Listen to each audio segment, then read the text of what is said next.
আসসালামু আলাইকুম। আমার আজকের গল্প বিশ্বাসের ছায়া। একদিন ছোট্ট আলী জঙ্গলের ভিতরে হারিয়ে গেল।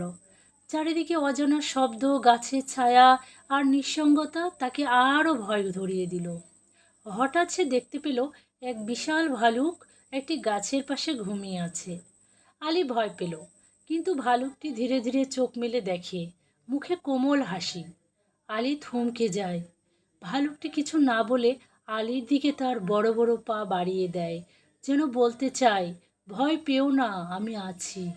আলী তার পাশে গিয়ে বসে পড়ে। ভালুকের নরম লোমে হেলান দেয়।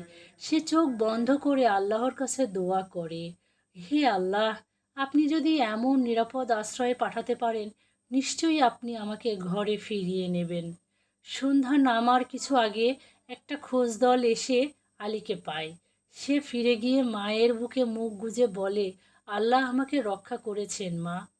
এই গল্প থেকে আমরা শিখলাম, আল্লাহর উপর পূর্ণ তাওয়াক্কুল রাখলে সাহায্য এমন দিক থেকেও আসতে পারে যেটা কল্পনাও করা যায় না।